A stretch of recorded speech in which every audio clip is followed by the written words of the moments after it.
Assalamualaikum warahmatullahi wabarakatuh. Waalaikumsalam warahmatullahi wabarakatuh. Alhamdulillah alladzi bi ni'matihi tatimmu shalihat. Alhamdulillah alladzi nahmaduhu wa nashkuruhu wa nasta'inuhu wa na'udzu billahi min shururi anfusina wa min sayyiati a'malina. Man yahdihillahu fala mudilla lahu wa man yudlil fala hadiya lahu. Asyhadu an la ilaha illallah wa asyhadu anna Muhammadar Rasulullah. Allahumma salli wa sallim wa barik ala nabiyyina Muhammadin wa ala alihi wa sahbihi wa man tabi'ahum bi ihsanin ila yaumiddin. Amma ba'd. Allahumma inna nas'aluka ilman nafi'a wa na'udzu bika min ilmin la yanfa'. Para rawuh, Bapak Ibu hadirin jamaah yang dirahmati Allah Subhanahu wa taala. Alhamdulillah, bersyukur kita kepada Allah Subhanahu wa taala. Di hari ini kita diberikan nikmat oleh Allah Subhanahu wa taala, masih ditetapkan di antara hamba-hambanya yang beriman kepadanya. Mudah-mudahan keimanan kita ini senantiasa istiqomah sampai kita nanti berjumpa dengan Allah Subhanahu wa taala. Salawat beriring salam mari kita haturkan kepada uswah kita, panutan kita, suri tauladan kita, junjungan kita, Rasulullah Muhammad sallallahu alaihi wasallam. Mudah-mudahan juga tercurah kepada keluarga beliau dan seluruh sahabat-sahabatnya. Hadirin jamaah yang dirahmati Allah Subhanahu wa taala. Alhamdulillah kita juga bersyukur di hari ini kita diberikan nikmat oleh Allah, diberikan kemudahan untuk dapat melaksanakan berbagai macam amaliyah ibadah. Dan terutama adalah tadi kita telah melaksanakan sholat maghrib berjamaah, zikir, berdoa. Mudah-mudahan semua amal ibadah kita walaupun jauh dari kata sempurna, tetapi Allah Subhanahu wa taala tetap menerimanya. Bapak Ibu hadirin jamaah mati Allah Subhanahu wa taala, insyaallah mulai malam hari ini kita akan membahas satu disiplin ilmu yang sungguh sangat penting. Kenapa saya katakan penting? Bahwa tauhid itu merupakan dakwah utama dari para nabi dan para rasul. Jadi seluruh nabi dan para rasul itu hadirin jamaah rahmati Allah, yang disampaikan pertama kali itu adalah bab masalah tauhid. Dan hasil daripada tauhid itu sudah kita ketahui bersama. Buktinya itu sudah nyata di depan kita. Dahulu hadirin jamaah Allah, ini sedikit saya ingin bercerita. Mekah Madinah itu, ya, yang sekarang itu seluruh manusia dari seluruh penjuru dunia itu mendatangi Mekah dan Madinah. Itu dulu kan namanya Hijaz. Sebelum menjadi Saudi Arabia itu dulu namanya Hijaz. Daerah wilayah Saudi Arabia itu dulu namanya Hijaz. Hijaz itu dulu ada di antara dua imperium, dua kerajaan besar. Di timur ada Persia, di barat ada Romawi. Lah Romawi ini kekuasaannya sampai kepada Syam, di tanah Syam. Syam itu kalau sekarang meliputi 4 negara, yaitu Suriah, Lebanon, Palestina, ya, dan kemudian Jordan. Itu dulunya satu negara. Nah kemudian Yaman itu masuk ke wilayah kekuasaannya Persia. Lah Hijaz itu ada di tengah-tengahnya Syam dan Yaman. Tetapi tidak ada satupun imperium dari Romawi maupun Persia itu yang ingin menguasai tanah Hijaz. Nopo sebabnya? Karena secara ekonomi itu tidak menghasilkan apa-apa. Ya, tanahnya tandus, tidak ada kekayaan di sana. Ya. Di samping itu masyarakatnya masih masyarakat yang primitif, terbelakang. Sehingga tanah Hijaz pada saat itu tidak menjadi fokus dari dua negara besar itu, Persia dan Romawi. Sudah dianggaplah bahasa kita ini. Tidak masuk dalam kategori mereka. Untuk apa ingin menguasai tanah Hijaz? Sehingga tidak diperhitungkan di dunia pada saat itu. Tapi ketika Allah Subhanahu wa Ta'ala mengutus seseorang dari kalangan mereka sendiri, yaitu dari kalangan orang-orang Mekah, dari suku Quraisy, yang pada saat itu suku Quraisy itu menyembah berhala, berbuat kesyirikan yang sungguh luar biasa. Padahal dulunya adalah orang yang bertauhid. Orang Mekah itu dulunya bertauhid. Kenapa? Karena awalnya asal mulanya orang Mekah itu kan dari Nabi Ismail. Nabi Ismail yang ketika itu ditinggalkan oleh Nabi Ibrahim dengan ibunya namanya Hajar.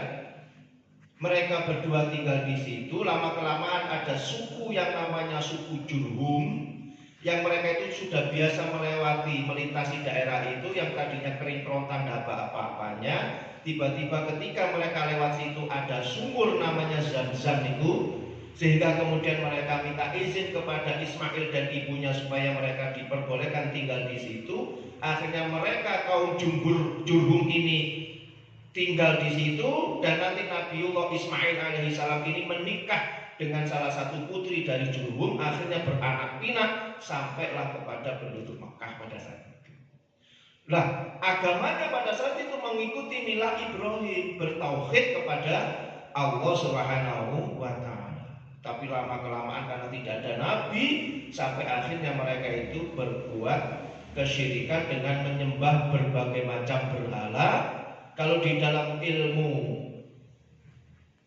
Sirah Nabawiyah itu disebutkan ketika Nabi Muhammad menaklukkan kota Mekah, tidak lebih dari 360 berhala yang ada di sekitar Ka'bah. Ketika mereka itu berbuat kesyirikan seperti itu, hadirin jamaah rahmati Allah, Hijaz itu menjadi terbelakang. Sampai kemudian diutus Nabi Muhammad Sallallahu Alaihi Wasallam yang mengajarkan kepada mereka tauhid, menyembah hanya kepada Allah Subhanahu wa Ta'ala. Hasilnya apa? Hasilnya apa? Ketika masyarakat itu sudah bertauhid kepada Allah Subhanahu wa Ta'ala, maka diangkatlah derajatnya oleh Allah. Negara yang tadinya tidak pernah digubris oleh negara-negara yang lainnya, tidak pernah diperhitungkan, menjadi satu negara yang super power. Bahkan Persia pada saat itu bisa ditaklukkan. Romawi yang merupakan imperium, ya, kerajaan besar itu juga bisa ditaklukkan. Sampai akhirnya hari ini Mekah dan Madinah ini menjadi negeri yang makmur. Disebabkan kenapa? Karena bertauhid kepada Allah. Nah, jadi tauhid itu penting, hadirin jamaah Allah. Kunci sukses, kunci kebahagiaan dunia sampai akhirat kita. Nah, hadirin jamaah Allah SWT, sebelum kita nanti membahas terkait dengan perkara besar ini, perkara yang sungguh luar biasa, yang menyebabkan kita ini bahagia dunia akhirat, perkara tauhid ini ada baiknya kami mengingatkan supaya kita ini memperoleh ilmu yang manfaat. Maka kita awali dulu dengan menata niat. Kita tata niat kita dulu. Kenapa? Karena Rasulullah SAW ngendikan, sebagaimana yang disampaikan oleh Umar bin Khattab radhiyallahu anhu. Beliau berkata, sami'tu Rasulullah sallallahu alaihi wasallam. Samitus midanget sapa ingsun, sudah mendengar saya ini. Rasulullah sallallahu alaihi wasallam mendengar siapa? Kepada siapa? Kepada Rasulullah sallallahu alaihi wasallam. Saya mendengar Rasulullah sallallahu alaihi wasallam yaqul, bersabda. Apa sabda beliau? Innamal a'mal binniyat. Bahwasanya setiap amal perbuatan itu tergantung dari niat. Wa innamal likulli imri'in ma nawa, dan setiap orang akan dibalas sesuai dengan niatnya. Jadi boleh jadi Pak ya, kita sama-sama duduk di sini ini bisa jadi pahalanya berbeda-beda, tergantung niatnya. Kenapa? Wa innamal likulli imri'in ma nawa, karena setiap orang itu akan dibalas sesuai dengan apa yang diniatkannya. Maka Rasulullah sallallahu alaihi wasallam menyebutkan faman kanat hijratuhu ilallahi wa rasulihi fa hijratuhu ilallahi wa rasulih. Maka barang siapa yang hijrahnya itu karena Allah dan Rasulnya, maka hijrahnya menuju Allah dan Rasulnya. Ini kalau konteks zaman dulu itu ya, ketika para sahabat itu hijrah dari Mekah menuju Madinah, kalau memang niatnya ikhlas karena Allah dan mengikuti Rasulullah SAW, maka mereka akan mendapatkan Allah dan Rasulnya. Artinya mereka akan mendapatkan balasan sesuai dengan niatnya. Nah, kalau dalam konteks zaman kekinian, ya berarti hijrah itu pindah. Berpindahnya jenengan dari rumah ke masjid ini, kalau memang tujuannya karena Allah dan Rasulnya, maka juga akan mendapatkan pahala dari Allah Subhanahu wa ta'ala. Makanya ini pentingnya niat. Bahkan kemudian sambungan dari ayat dari hadis ini, wa makanat hijratu lidunya yusibuha awin ro'atin yankihuha fa hijratu ila ma hajara ilaihi. Dan barang siapa yang hijrahnya itu karena ingin dapat dunia, ya, hijrahnya itu karena hanya ingin dapat dunia atau ingin mendapatkan perempuan yang ingin dinikahinya, maka hijrahnya ya untuk keduanya itu. Nah, ini dulu itu ngeten ceritanya. Jadi ketika Rasulullah SAW itu memerintahkan kepada umatnya untuk hijrah ke Madinah, itu ada satu orang, ya, dikenal oleh ulama ahli sejarah itu namanya Muhajir Ummu Qais. Ya, ada seorang yang dikenal dengan Muhajir Ummu Qais. Nah, Muhajir Ummu Qais ini ceritanya ngene. Piyambake niku seneng ambil perempuan. Dia suka dengan seorang perempuan janda, namanya Ummu Qais. Terus karena dia suka, dia menyampaikan unek-uneknya, ya, bahwasanya dia ingin menikahi Ummu Qais. Ya, dia sampaikan, dek, saya ini seneng sampean ini, ya, saya ini ingin menikahi sampean. Bagaimana menurut pendapat Anda? Ternyata Ummu Qais ini memberikan syarat. Nggih, mboten napa sampean mau menikahi saya enggak apa-apa, tapi penuhi satu syarat saya. Apa itu? Sampean harus ikut hijrah Nabi Muhammad. Akhirnya Muhajir ini tadi hijrah ikut Nabi Muhammad. Niatnya apa? Niatnya untuk menikahi Ummu Qais. Terus malaikat Jibril bisiki kepada Nabi Muhammad. Iku ono salah satu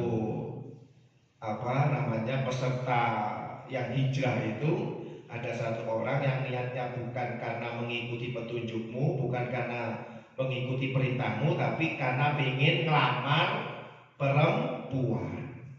Sampai kemudian Rasulullah kemudian bersabda, wa man kana hijratuhu lidunya yusibuha aw imra'atin yankihuha fa hijratuhu ila ma hajara ilaihi.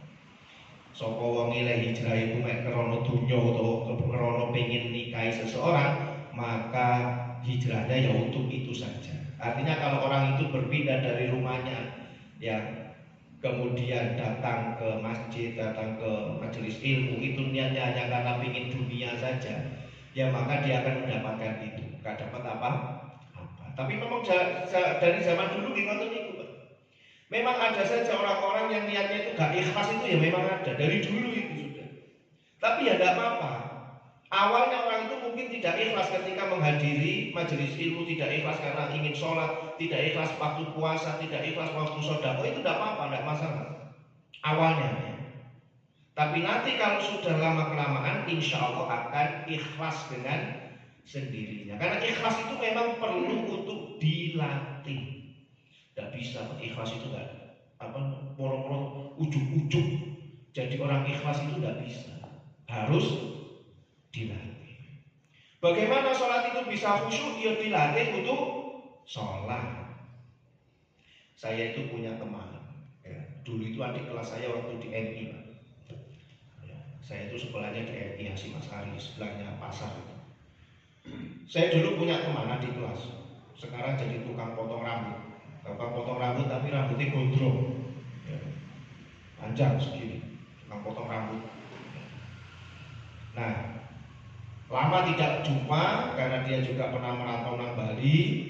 Saya juga pernah ditugaskan untuk berdakwah ke Kalimantan Barat. Pulang, ya tapi dia sudah lebih dulu buka potong rambut. Kemudian saya pulang terus potong rambut di tempatnya dia. Ya. Nah itu kemudian bisikan kepada saya.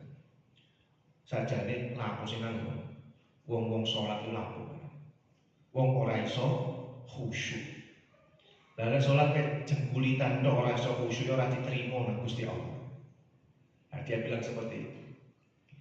Nah, terus saya bilang, terus kamu sholat apa enggak? Ya saya enggak sholat, saya enggak bisa khusyuk. Ya saya bilang, ya apa iso khusyuk kok ora tahu sholat. Gimana bisa khusyuk kalau tidak pernah sholat? Ya sholat tuh dhisik engko suwe-suwe iso ketemu khusyuk kan gitu. Jadi khusyuk itu juga dilatih, ikhlas itu juga dilatih. Makanya ada seorang ulama ya, di sini disebutkan ada seorang ulama namanya Abdurrahman bin Mahdi. Beliau mengatakan, "Lau sanaftu kitaban fil abwab la ja'atu haditsa Umar fil a'mali binniyat fi kulli babin." Seorang ulama besar mengatakan, "Lau sanaftu kitaban," seandainya saya ini membuat kitab atau menulis kitab fil abwab yang terdiri dari beberapa bab, la ja'atu haditsa Umar fil a'mal, maka sungguh saya akan menjadikan hadisnya Umar bin Khattab tentang innamal a'malu binniyat tadi loh, tentang pentingnya niat itu tadi, fi kulli babin, di setiap bab. Kalau saya akan menyusun kitab yang terdiri dari beberapa bab, maka hadisnya Umar ini akan selalu saya sertakan di setiap bab. Kenapa? Supaya menjaga ikhlas. Jadi kunci suksesnya semuanya itu karena ikhlas. Banyak hadirin jamaah rahmati Allah, orang itu sholat tidak mendapatkan sholatnya, banyak orang puasa tidak mendapatkan puasanya, banyak orang menghadiri majelis ilmu, menghadiri majelis ilmu kemana-mana saja tapi tidak mendapatkan ilmu yang manfaat. Itu disebabkan kenapa? Karena satu, niate sing kurang ikhlas. Maka hari ini kita perbaiki niat kita ini menjadi niat yang ikhlas ya. Kemudian Imam Asy-Syafi'i rahimahullahu ta'ala, seorang ulama besar ya, Imam Syafi'i punya murid juga, muridnya itu handal sekali, namanya Imam Ahmad bin Hambal atau yang kita kenal dengan Imam Hambali. Jadi Imam Hambali itu muridnya Imam Syafi'i, Imam Syafi'i muridnya Imam Maliki. Imam Syafi'i juga pernah berguru kepada muridnya Imam Hanafi. Jadi mereka itu guru murid, betul mau. Imam Mazhabi itu guru murid gitu aja. Imam Syafi'i rahimahullah ta'ala seorang ulama besar, pengikutnya tersebar di seluruh dunia. Beliau mengatakan, hadzal haditsu thuluthul ilmi. Hadis tentang innamal a'malu binniyat itu merupakan sepertiga ilmu.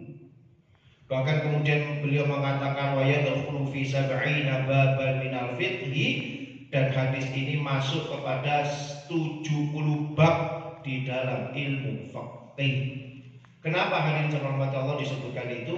Karena hampir semua amalan perbuatan di dalam ilmu fikih itu terkait dengan niat.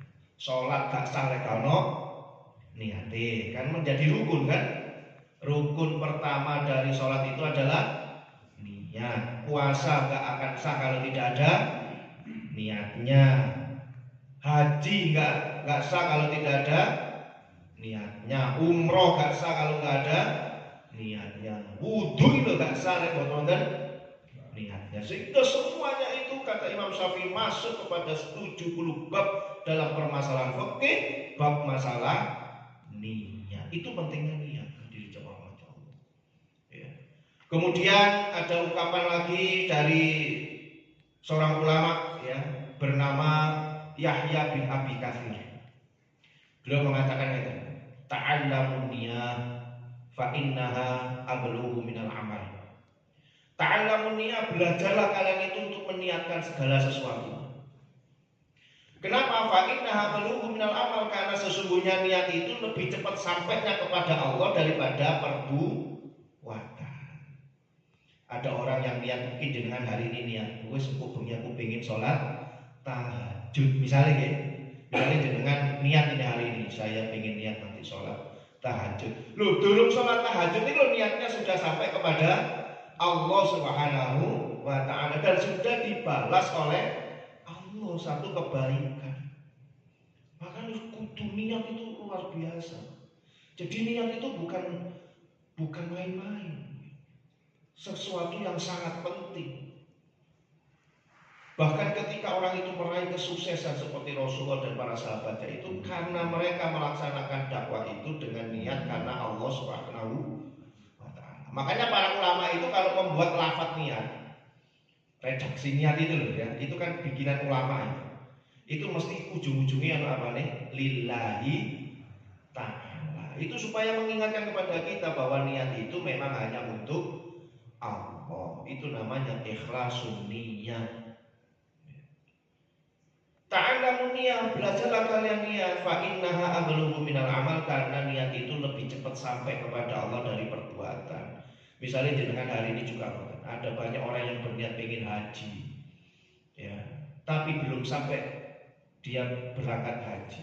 Itu niatnya sudah sampai kepada Allah dan sudah dicatat oleh Allah Subhanahu wa ta'ala sebagai satu kebaikan. Itu sifat rahmannya Allah gitu, teman itu.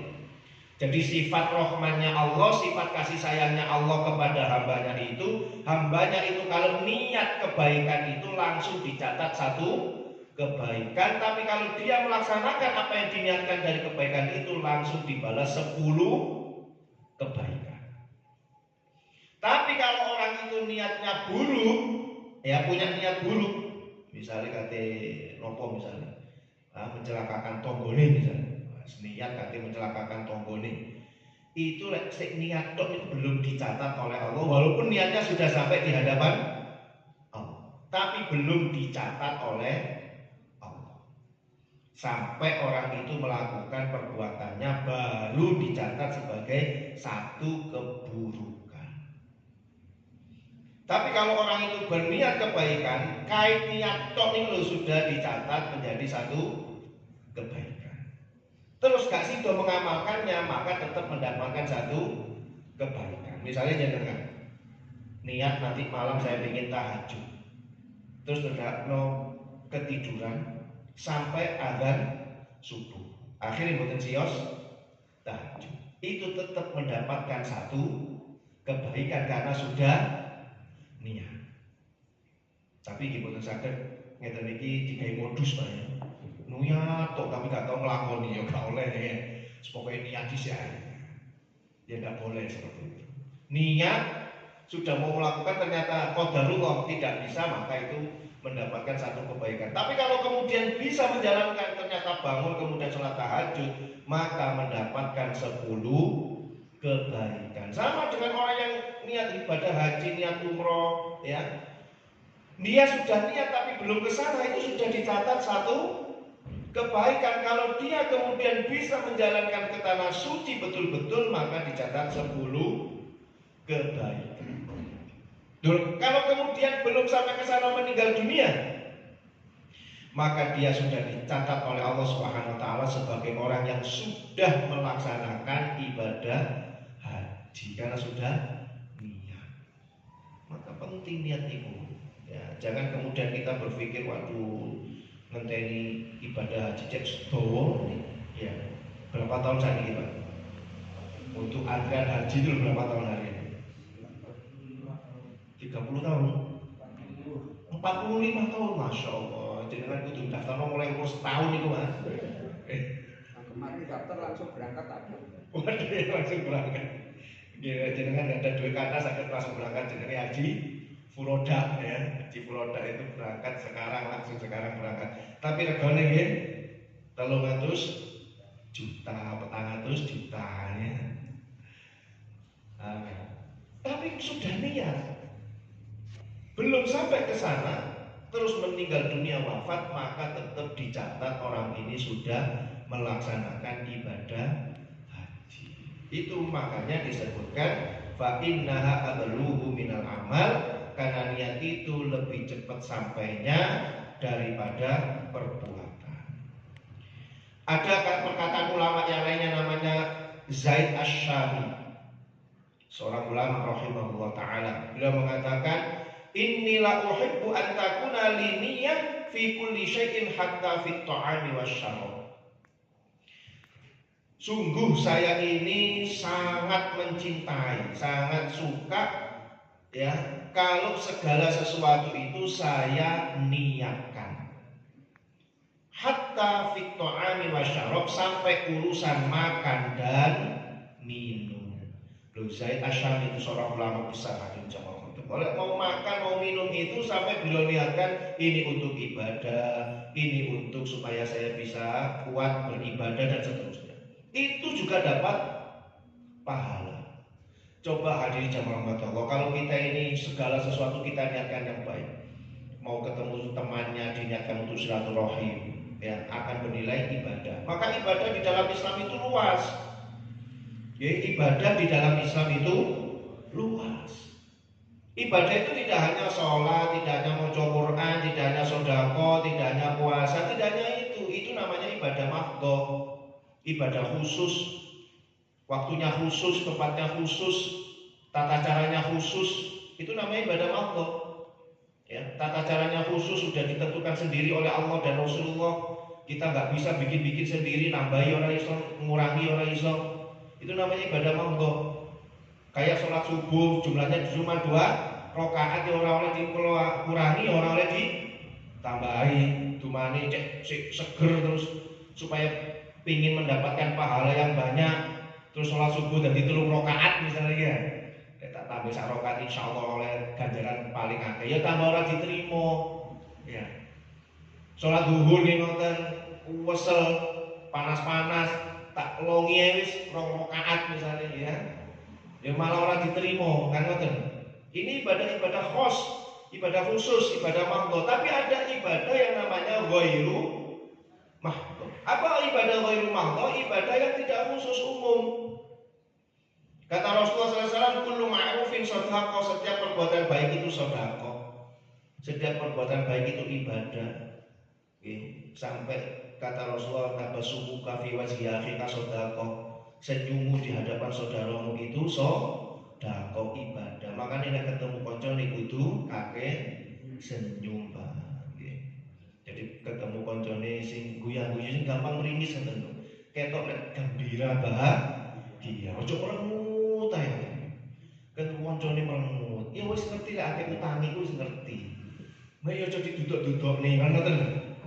Sing bahagia gitu ketemu ya salaman, assalamualaikum, terus tersenyum, itu seneng. Dan itu bagian daripada ibadah. Banyak sekali ibadah. Nulung tonggone ya ibadah, senyum nang tonggone ya ibadah. Macam-macam sudah ibadah itu banyak. Makanya sampai urusan makan dan minum itu juga bisa bernilai ibadah. Kemudian Zaid Asy-Syami juga mengatakan, Beliau mengatakan juga inwi fi kulli syai'in turidul khair. Niatkan segala sesuatu yang kalian ingin mendapatkan kebaikan. Hatta khurujaka ilal kunasa, sampai kamu keluar menuju tempat sampah. Sampai kalau kita buang sampah nih loh, nyapu-nyapu, taropo lah, negeri kelut-kelut, taropo itu diniatkan untuk beribadah, maka akan bernilai ibadah. Makanya sampai Allah Subhanahu wa taala itu ngendikan di dalam Al-Qur'an, dalam surat Al-Dzariyat itu. Allah berfirman, "Wa ma khalaqtul jinna wal insa." Ini memang ini Isya.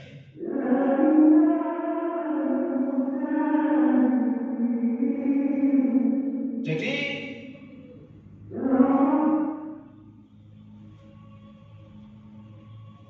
sampai pun ini. Jadi setiap amal perbuatan itu mesti harus disertai dengan niat, maka akan bernilai ibadah. Maka semuanya itu bisa bernilai ibadah di jawab. Makanya Allah Subhanahu wa taala mengatakan wa ma khalaqtul jinna wal insa illa liya'budun. Dan tidaklah aku ciptakan jin dan manusia kecuali untuk apa? Beribadah kepadaku. Artinya apa? Jadi tujuan Allah menciptakan kita di dunia ini cuma satu saja, untuk beribadah kepada Allah. Itu tandanya 24 jam harusnya kita itu dalam kondisi ibadah. Sakit apa? 24 jam sehari semalam itu harusnya kita ini dalam kondisi beribadah. Allah enggak menciptakan yang lain-lain kok.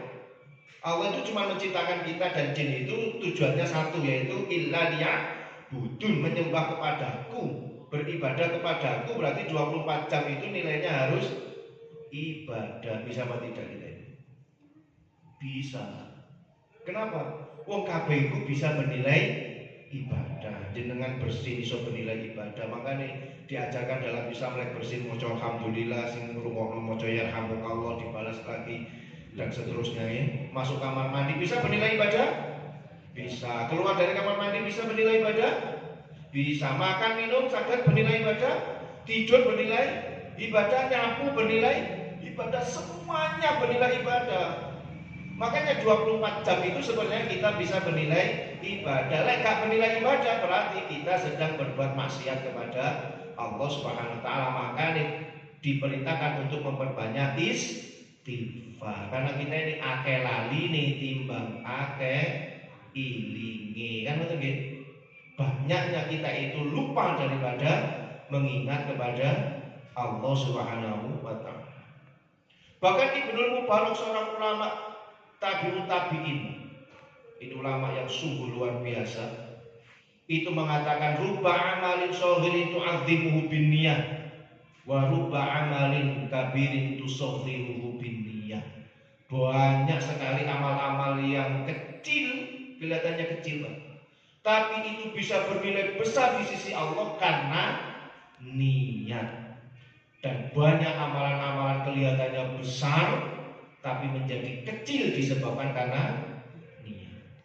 Mungkin Pak amalannya itu enteng Pak, jenengan di masjid ketemu bungkus permen misalnya gitu, terus diambil dibuang ke tempat sampah. Ini kayaknya perbuatan remeh. Tapi kalau ini diniatkan untuk menjaga rumah Allah supaya tetap bersih, ya, mengamalkan perintah Rasulullah SAW, at-tuhuru syatrul iman, bahwa kebersihan itu sebagian daripada iman. Kemudian mengamalkan firman Allah Subhanahu wa taala, innallaha yuhibbut tawwabin wa yuhibbul mutatahhirin, bahwa Allah itu remen terhadap orang-orang yang suka taubat dan orang yang menjaga kebersihan. Niatnya sudah tiga, terus membuang sampah ke tempatnya, maka ini nilainya sungguh sangat besar karena dijawab kepada Allah. Disebabkan karena apa? Niat. Tapi ada orang yang berjuang di jalan Allah, ya, sampai disebutkan dalam hadis itu, sahih hadisnya. Ada orang yang berjuang di jalan Allah Subhanahu wa taala, kayak ini mengangkat senjata perang untuk mengangkat harkat dan martabat agama Allah, tapi dia niatnya pingin disebut pahlawan. Akhirnya pahalanya sedikit sekali. Ya. Padahal amalan jihad itu adalah amalan yang paling besar di dalam Islam. Tapi karena niat hanya karena ingin dipanggil pahlawan, akhirnya menjadi kecil di hadapan Allah. Makanya tidak boleh kita itu meremehkan perbuatan apapun, tidak boleh diremehkan selagi kita iringi dengan niat kepada Allah Subhanahu wa taala. Niki hadirin jamaah Allah Subhanahu wa taala ini untuk muqaddimah ya, muqaddimah sebelum nanti kita ngaji bab tauhid, maka kita awali semuanya hadirin jamaah Allah. Jenengan kalau mengawali ngaji apapun itu diawali dengan menata niat supaya nanti ilmu itu gampang mancep, supaya ilmu itu menjadi ilmu yang barokah, menjadi ilmu yang manfaat. Monggo kalau misalnya masih ada waktu sebelum azan Isya, kalau misalnya ada yang perlu didiskusikan, monggo kita berikan kesempatan 1 atau 2 pertanyaan saja supaya hidup majelis ilmu kita ini. Monggo hadirin jamaah.